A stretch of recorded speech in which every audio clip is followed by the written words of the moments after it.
My boyfriend dumped me the day after he proposed. Too bad, I've got the kidney that he needs. Story time. So my boyfriend Steve and I had the perfect relationship, to the point where people said that we were the reason that they believed in love. Now, one day, Steve ended up getting into a horrific car accident. Some drunk driver was driving the wrong way up a road and hit Steve. Obviously, I ran to the hospital as soon as I had heard what had gone down. He went into theatre and they operated on him for 12 hours. And they actually said that if they hadn't have got to him when they did, they would not have been able to save his life. He came out of theatre, they said it had gone really well, but eventually he would need a kidney transplant. So we're all sat there, me and Steve's parents in this waiting room thinking, well, at least one of us has got to be a match. We started testing that day. And lo and behold, it came back, strangely enough, that I was the better match than Steve's parents. Like, cool, great, when am I being cut open?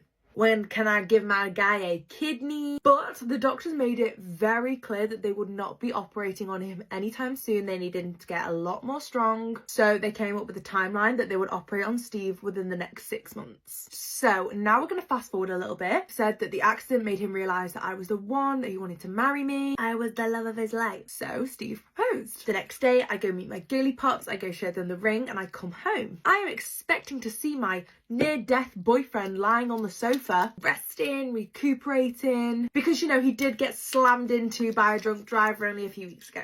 But no, apparently Steve's got better things to be doing. At this point, I'm really starting to panic here because Steve can't drive, he can't really get around that well on his own anymore. So I'm running around this house, stressing, trying to find my Steve. I decide I'm going to call Steve's parents because if anyone's going to know where he is, it's probably going to be them. So his mum answers, Sandra. Tell me for why. Sandra answers the phone and she is screaming at me. Like, Sandra, please call me tits, you're going to take someone's eye out. Proceeds to then tell me that Stevie boy does not actually want to speak to me right now. And this was the exact moment that my heart sank. The next few days I spent barely sleeping. I was tossing and turning all night. I had cared for this motherfucker whilst he was sick. And let's not forget, I offered him my bloody kidney.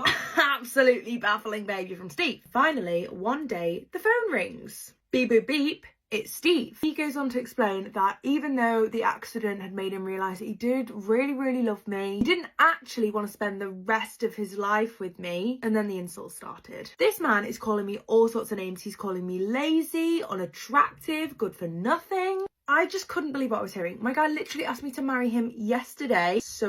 But at the end of all of this, he then goes on to say, but can we still be friends? Fucking no. Then the line dropped. He asked if it would still be okay to have my kidney. Call me old-fashioned. No ring, no kidney.